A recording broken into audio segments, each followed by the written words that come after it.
Kraft presents The Great Gildersleeve. Yeah.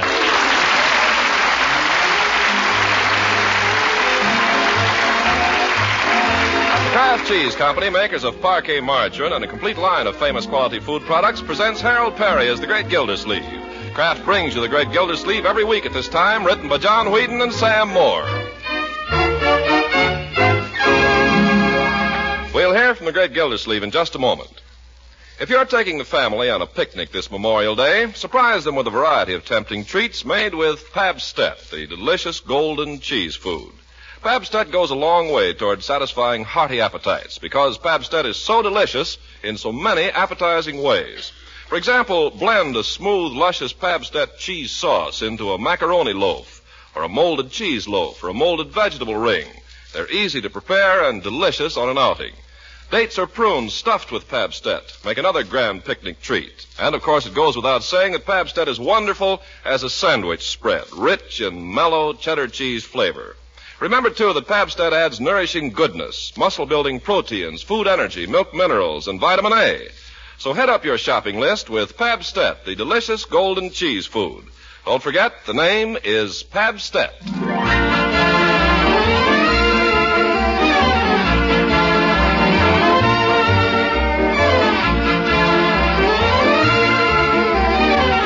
Now let's follow once more the ups and downs in the career of Throckmorton P. Gildersleeve. Last week he had one of his ups. At the annual outing given for the city employees, he stole the show with his fruity baritone and forced Mayor Terwilliger to retire in confusion. And today we find him still riding the crest of that wave as he strolls down Main Street with his campaign manager, Judge Hooker, about to enter Floyd Munson's barber shop. After you, Gildy. No, after you, Judge. I insist, after you. No, after you. Well then. Well, make up your mind. I'll make up yours. All right, after me. Close the door, gents. You're letting in flies. Oh, hello, Floyd. How's business? How's the wife? That's fine. Hi, Commissioner. Thought it was about time you were coming around. Oh, I'm overdue, Floyd, overdue. But I haven't had time. Well, I haven't one for a real haircut today. Just a little trim. Okay, climb right up in the chair there. Hi, Judge. Good day, Floyd. Make yourself at home with the magazines there.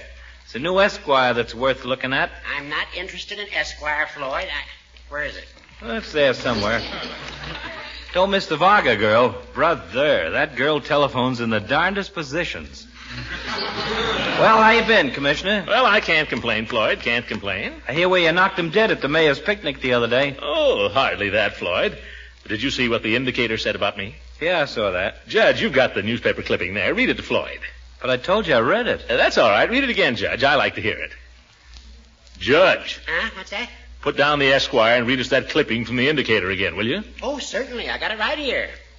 Read us the part about the ovation. This is from the indicator, Floyd. It's an editorial. I know. I read it. It says, at the recent annual outing of the city employees of Summerfield, Mr. Gildersleeve received an impressive ovation. How do you like that? An impressive ovation? Head down a little, Commissioner, please. Oh, yes. Listen, do you want me to read this or don't you? Oh, go ahead, Judge. Read it. Quiet, Floyd, quiet. Mr. Gildersleeve received an impressive ovation and proved himself a real vote-getter with a golden voice and a knack of swaying crowds. Not bad, eh, Floyd? A real vote-getter. Wait a minute. Listen to this. Behind this smart campaigning may be seen the guiding hand of his astute campaign manager, Judge Horace Hooker. Astute. We predict that between them, they'll give Mayor Terwilliger a real run for his money. Pretty swell write-up, eh, Floyd? Yes, it is, Commissioner. I only hope you're not going to forget your friends when you get up there in the mayor's office. Oh, don't worry, Floyd. Mayor Gildersleeve will know who his real friends are, Floyd. I'll see to that. What do you mean, Judge? I think you know what I mean. Why, I've been for Mr. Gildersleeve right along. You know that. Floyd, don't add perjury to your other sins. What? They're numerous enough already. Now, Judge? You got me all wrong, Judge. Why, only the other You're day... a Terwilliger man, and you know it. Floyd, is this true? Commissioner, I hope I may die tomorrow if I... Why, only the other day. Floyd. Well, sure, I cut the mayor's hair, sure. Business is business. I got to be polite to him, don't I? Perhaps, but you don't have to run his political errands for him. You don't have to be his stooge. Now, Judge, I think that's going a little far. Easy, Horace. Let's not be calling any harsh names. You can't blame a man just because he cut somebody's hair. Cutting hair is my business. Yeah, and you'd cut a throat just as quickly. Now, Horace. Put down that razor, Floyd. Let's straighten this out. Well, I think the judge owes me an apology. Apology for what? Now, I think Floyd sees which way the political wind is blowing, Judge. You're darn right I do. I feel sure he's going to vote the way his conscience tells him to. Aren't you, Floyd? You're darn right I am. Then why, may I ask, has he consistently refused to lend your campaign any assistance whatsoever? Judge, how can you say that? I've been for the commissioner here right along. Why, only the other day I we said... need office space for our headquarters. The floor above this shop is empty, and it would be ideal. No, but every Judge. time that I've asked you to let us use it, you've hemmed and hawed and stalled around. Now, how about it? Yes, Floyd. How about it? Well, gosh, fellas, you put me in kind of a difficult position. How about it, Floyd? Well, voting for Mr. Gildersleeve is one thing, but having his headquarters right here in the shop... Gosh, I'm liable to lose some trade that way. Only the undesirable trade, Floyd. The time has come, Floyd, for every man to make his choice and declare himself. Is it yes or no? Well, all right. Fine, I knew you would, Floyd. Now, Judge, you get busy and see if you can rustle up some office furniture. I don't suppose there's any up there, Floyd. Oh, nothing but an old piano. Well, we need a couple of desks and some chairs and, and some files. Yeah, I'll get right on it, Gildy. I think I even know where I can borrow an electric fan. Great. I'll run home and see if I can round up some volunteer workers. Hey, let me up, Floyd. Yeah, but the haircut, I haven't finished, Commissioner. We'll call it done. Finish it some other time. Here, keep the change. Say, you don't let any moss grow, do you? Not me. Uh-oh, telephone. Yeah, I'll take it. Oh. Gildersleeve headquarters. She and I had a nice, quiet little business here.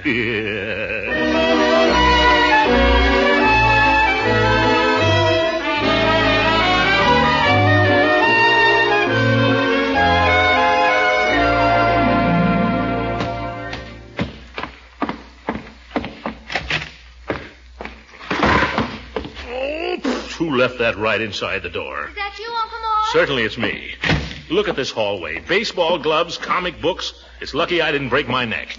Where's Leroy? He's up in his room. He's got his commando gang up there. Well, they better stay there. I've got some telephoning to do. Well, I won't bother you. I'm going to the movies. Oh, not this afternoon, my dear. I need your help. Oh, Uncle Mort. Yeah, where's Bertie? I need you both this afternoon. Oh, Bertie! Bertie! Oh, gosh, this always happens. You calling me, Mr. Gildersleeve? Yeah, Bertie? I thought I heard your golden voice. No, Bertie. That's what it said in the paper, Mr. Gildersleeve. Well, never mind that. I wonder if you'd like to do a little political work this afternoon, Bertie. What kind of political work, Mr. Gildersleeve? Well, we're opening up our new headquarters downtown, and there's quite a few things to be done. Yes, sir. Political work, you say? Well, it'll be a definite contribution to my campaign, but it's not anything like making speeches. No, sir. Is there anything like sweeping and dusting out the office? That's it, Bertie. But Marjorie will help you, won't you, my dear? Well, What's that? Oh, darn those kids. How about it, Marjorie? Will you help Bertie get the new headquarters ready? well, I don't see why it has to be cleaned on the one afternoon the Cary Grant pictures at the Majestic. Marjorie, Cary Grant will be back again someday. Yes, but by that time I'll be an old woman. Oh, my God. Ye gods, what are those kids doing up there? If that racket starts again, I'm going up there myself. And you, young lady, you're going to help me this afternoon. All right. Don't feel bad, honey. We all got to help your uncle. We all got to give up something. I'm going to have to give up doing the laundry this afternoon. Yes, there you are, my dear. Bertie gives up her laundry. You give up Cary Grant. Cheer up. It'll all be over on June the 20th.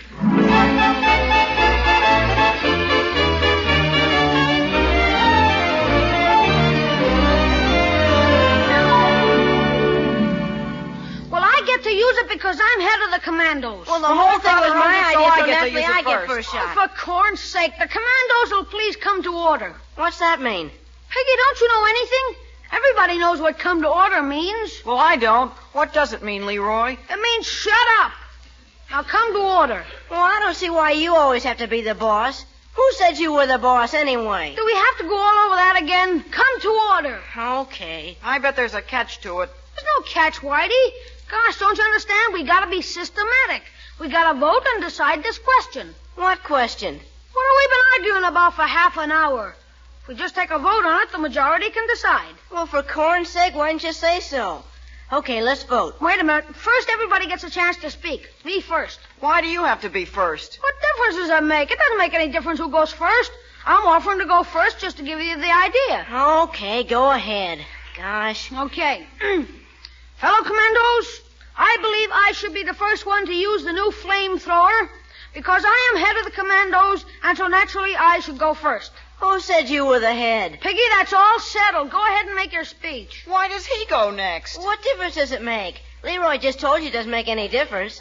Fellow commandos, I believe I should be the first to use the new flamethrower because it was my idea. I thought of the whole thing. I thank you. Very good, Piggy. Okay, Whitey, you're next. Well, I think I should get first shot because my father owns the blowtorch, and if I don't, I'll take it home. Hey, that's no fair!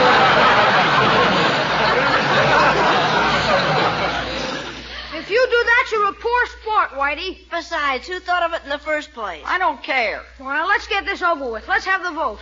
Who do you vote for, Whitey? I vote for me. You're not supposed to vote for yourself, you dope. Who do you vote for, Pig? Me. Then I'll vote for myself, too. Only I forgot to tell you, in case of a tie, the chairman wins. Hey, that's no fair.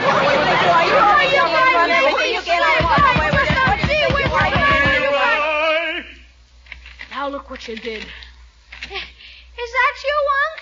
You know who it is. Open the door. Okay. Now, what's going on in here, young man? Oh, nothing, Unc. Oh, not a thing, Mr. Gildersleeve. We were just playing, Mr. Gildersleeve. I never heard such yelling and screaming in my life. Now, what's it all about? Oh, nothing. We were just having a little discussion, and then we took a vote, just like in Congress. I don't believe even Congress could make that much noise. Now, what were you discussing? Oh, we were talking about who gets first shot with our new flamethrower. Oh, flamethrower. What are you boys using for a flamethrower? Here it is, Mr. Gildersleeve. It isn't a flamethrower, really. It's just my father's blowtorch. Oh, well, a blowtorch? Leroy, Piggy, all of you stand back. Get away from that thing. There's nothing to be afraid of, Unc. We carried it over here. We'll carry it right back. Is it loaded? Yeah, she's all ready to squirt. You want to take a shot, Mr. Gildersleeve? No, thank you. Now, I'll speak to whoever lets you have it. I can promise you that. Turn a bunch of kids loose with a red-hot blowtorch. Who told you could have it? Who let you have it? Well, Whitey's father wasn't using it, so, well, we didn't think he'd mind. Leroy, that is stealing.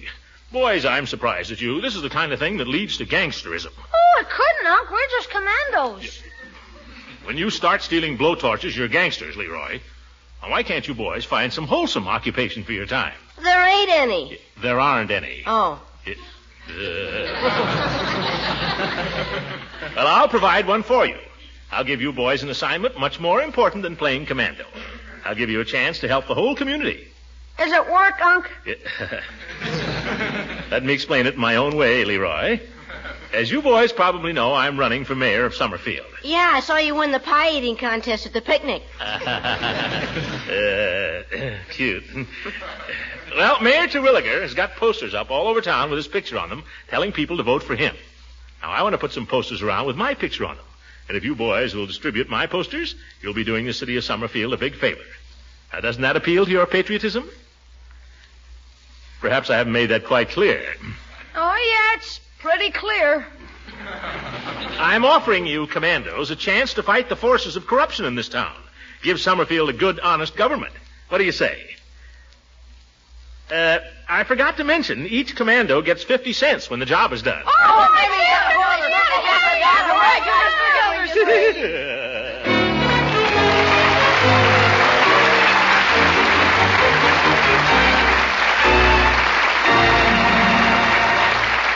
The Great Gildersleeve will be with us again in just a few seconds. Of course, no one's wasting important leftovers these days. But do you know the trick of making leftovers not seem like leftovers at all? Well, it's easy with Pabstet, the delicious golden cheese food. First, you make a smooth, luscious cheese sauce with Pabstet and a little milk. And then pour this appetizing Pabstet cheese sauce over leftovers of meat, fish, vegetables, or rice, fixed any way you like. And presto, Pabstet has helped provide you with a brand new main dish, rich and mellow cheddar cheese flavor. You can serve Pabstet in a variety of other ways, too. Melted with macaroni for a tempting casserole dish, toasted in sandwiches, or sliced for serving with dessert. And remember, Pabstet is wholesome and nourishing, a real favorite with children. So watch your dealer's stocks, and whenever you can, buy Pabstet. Ask for the delicious golden cheese food of 100 uses, Pabstet.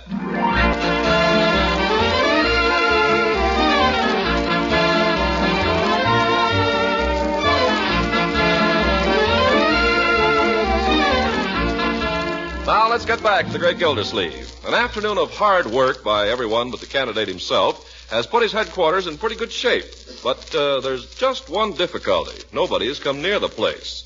Gildersleeve, however, is leaving no stone unturned. He's keeping open in the evening, too. And we find him now coming back from supper to relieve his friend, Mr. Peavy. Well, Peavy, anything happen while I was out? No, Mr. Gildersleeve, nothing happened. At least nothing worth mentioning. In politics, Peavy, anything may be significant. Now, what happened and when? Well, about 5 minutes past 7, a mouse ran across the floor. A mouse, Peavy. I thought you might be passing up something important. Well, that's all that happened. I can show you his hole if you think it's worth following up. Let it go, Peavy, let it go. I can't understand why more people don't drop in here. Aren't there any politicians in this town? Don't the voters want to be informed? Well, here comes somebody. Maybe a voter. Good evening, candidate. Hi, Peavy. It's only Hooker. Darn it, Judge, we haven't had a customer here all day. Yeah, things have been pretty quiet. Well, give yourself a little time, boys. Takes a while to get things rolling. Did you get the posters out, Gildy? Yeah, Leroy and some of his little friends took them out this afternoon. They were very enthusiastic. Fine. I had a call from Mrs. Pettibone at the Woman's Club. She wanted you to sing for them next week. I'm too busy to be going around singing, Judge. That's what I told her. It must be terrible to be so popular, Gildy, especially with the women. Anyway, those women aren't women. No women are women when you get a bunch of them together. Well, no, I wouldn't say that. I saw a group of young ladies in the trolley car this afternoon. Lovely. Peavy, what's come over you? I don't know, but I rode 2 blocks past my store. Well, here comes somebody. Don't worry, it won't be anybody. Hi, Floyd. Yeah, what did I tell you? Well, boys, how's the campaign coming on? Nobody even knows we're here, Floyd. We might as well go home. Home? What's the use of going there? If you got a headquarters, you might as well get some use of it. What do you mean, Floyd? I told the wife I was coming down here to help get you fellas organized. She didn't believe it for a while, but I convinced her. So what? Well, brought a deck of cards with me. Oh, that's a good idea, Floyd. Why should we sit here all night and just worry? Well, we might play just a few hands. Sure, nobody wants to play poker all night. No. Pull up a chair, Judge. Pull up a chair, Peavy. Oh, I don't think I'd better, Floyd. I think I'll just be running along. Oh, no, you don't, Peavy. Your wife's out, and we need at least 4 players. But I don't really understand the game, Mr. Gildersleeve. We'll teach you, Peavy. Eh, Floyd?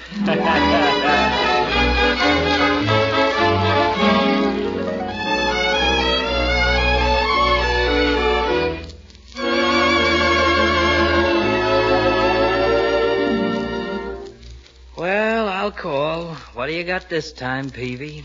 Well, it really doesn't amount to much. All I've got is 3 queens. And then these 2 8s.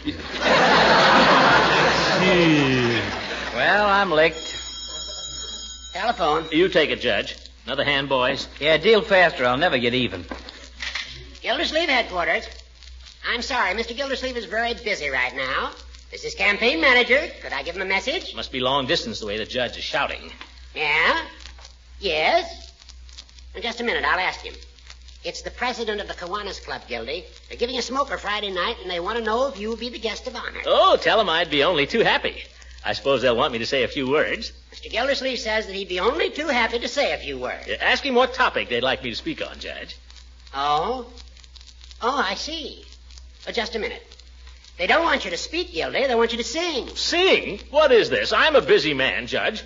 I'm trying to run a campaign. Tell him certainly not. Tss. I'm sorry, Mr. Gildersleeve is extremely busy with his campaigning these days, and he... What's that? $800. Dollars? Hold the wire. He says if you'll do it, he can practically guarantee you 800 votes. You better grab it, Gildy. Say, for 800 votes, I'd sing all night. Mr. Gildersleeve would be delighted. He'll be there with his music. Well, what do you know about that? You're getting to be a regular thrush, Commissioner. Gildy, I've got it. I've got it. By golly, I've got it. You've got what? The old fox has done it again. The old goat. Look, now, how did Pappy O'Daniel get to be governor of Texas? O'Daniel? Ain't he the guy that used to sing Pass the Biscuits, Pappy? That's right. He toured the state with a band, and he sang his way right into office. There's the keynote of your campaign. By George, Horace, maybe you've stumbled onto something there. Stumbled my eye. Yeah, you know, all you need is a good campaign song, Commissioner. Look, like this one. Oh, brother. Floyd, where'd you get that piano? I don't know. It came with the joint. Yes. Now listen. All vote for Gildy, Gildy. Gildersleeve's a grand old name. No. I've got it. Oh, what a pal is Gildy. Oh, what a pal is Gildy. Oh, no, boys. That's no good. Wait a minute. Oh, here's one. Oh, Gildersleeve, sweet Gildersleeve. Oh, mayors come and mayors may go. Now what? We still have him, so do not grieve, but vote for him on June the 20th. Hey, fellas, this is kind of fun. Yeah, let's sing it again. Hey, Peavy, how's to run down the block and bring up a couple of bottles of Coca-Cola? What do you say, huh? Ready? Oh, Gildersleeve, sweet Gildersleeve.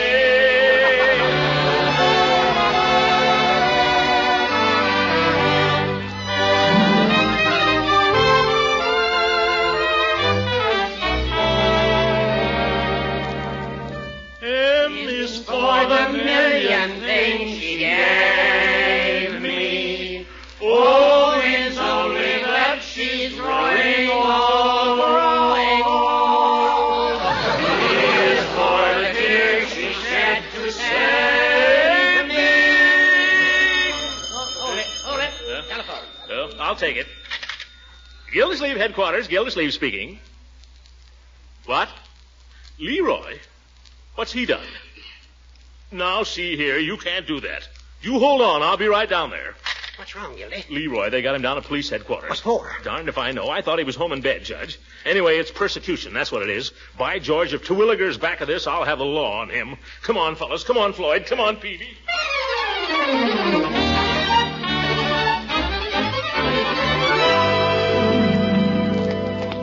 Yes, sir. I'll tell this two-for-a-nickel stooge of Mayor Terwilliger's. That's right. You tell him, Commissioner. Now, you fellas had better let me handle this. Terwilliger can't push me around, and he can't push my family around either. Gildy, for heaven's sake, be tactful. Tactful. You're an appeaser, you old goat. Quiet.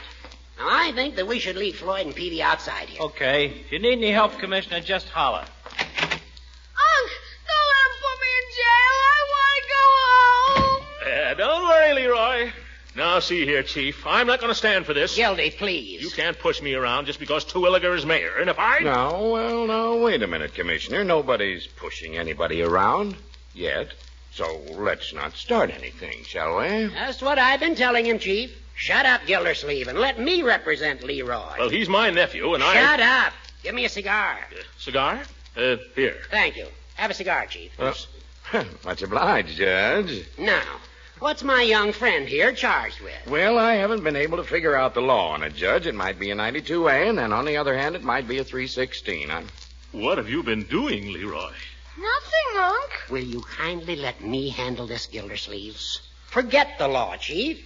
What is it the boy's done? Well, he went around town, and all the Terwilliger posters he could find, he put Hitler mustaches on them. Yeah.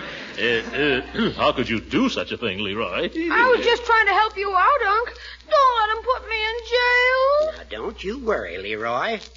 Look, Chief, can't we just forget this whole thing? Well, I'd like to, Judge, but Mayor Terwilliger's pretty sore about this. He wants the guilty party punished. Yeah, Terwilliger, eh? This is political persecution. That's what it is. Oh, no, it's not. Oh, yes, it is. You're his chief of police, and he wants you to hamstring my campaign. I know. Any charge is good enough to throw at Gildersleeve. Gildy, please. Now, you're all wrong, Mr. Gildersleeve. Why, if you want to know, I had a complaint an hour ago about a terrible racket going on down at your headquarters. But did I do anything about it? I didn't even bother to call you. Racket, you say? Well, that was the complaint. Disturbing the neighbors. Yeah, but, Chief, we weren't making any racket. We were just singing. That's right, Chief. A little close harmony, that's all. Well, I figured it was something like that. But you know how these nuts are. They call up all the time, always talking about some little thing. Yeah, I know. You were harmonizing, huh? Yes. Too bad we didn't have the chief there, Gildy. He sings a wonderful bass. He does? Yeah. Well, that's just what we needed. Well, I'm no Caruso. Well, the judge is no Lily Pons either. Why don't we just run through it once, Judge, while we've got the chief here? Go get the boys, Judge. Well, this is very irregular, but if... Floyd, Peavy, come in here. M is for the million things she gave me. Come on, Chief. O means only that she's growing old. Oh, you're great, Chief.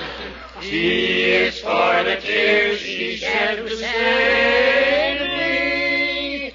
H is for her heart of purest gold, of purest gold. I don't want to stay in jail. Quietly, Roy. E is for her eyes with love light shining. R is right, and right she'll always be, she'll always be.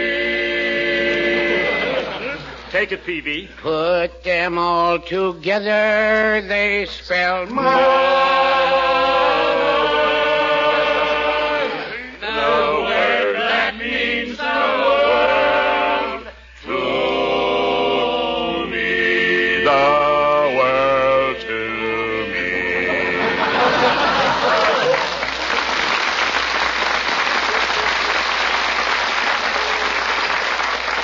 Say, that was wonderful, Chief. You were great. Well, we were all good. I think we could do even better. Hey, Unc!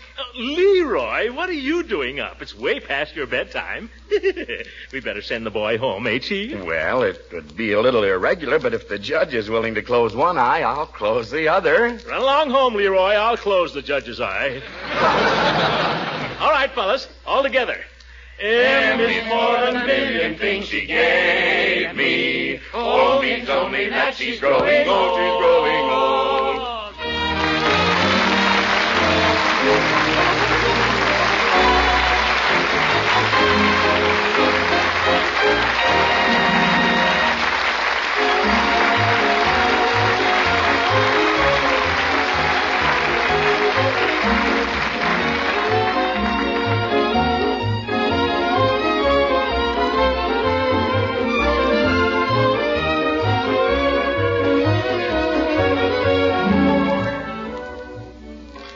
M is for the many things she gave me.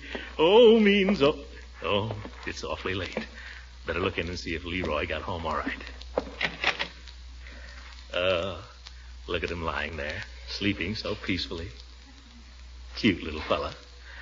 All the cares of the day forgotten. Never a thought for the morrow. Fine boy. I holler at him a lot. But if you only knew, I love every hair on his cunning little head. Sweet dreams, Leroy. What a character. Oh, good night, everybody. Music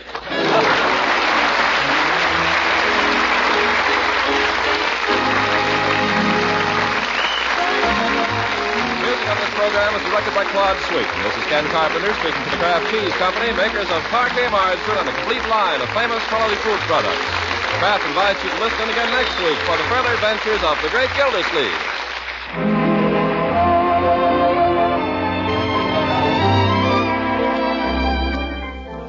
When warm weather sends your family's appetite into a slump, liven up interest in foods with the taste-tingling flavored tang of Kraft salad mustard. Yes, you can get Kraft quality in mustard, too, and this light golden, creamy, smooth salad mustard is spiced just right for most everyone's taste. You can serve Kraft salad mustard in dozens of appetite-rousing ways. Blended into tasty relishes and sandwich fillings, spread on sausage and cold meat cuts, or added to salad dressings for extra flavor zest. What's more, Kraft salad mustard is grand to use in cooking. Blended into a golden sauce for hot-cooked vegetables, or added to a tempting cheese fondue or Welsh rabbit. Then there's another Kraft quality mustard you'll want to try, a sharper variety with horseradish added. Buy them both for variety. Kraft mustard with horseradish, and that popular favorite, tangy, golden Kraft salad mustard. This is the National Broadcasting Company.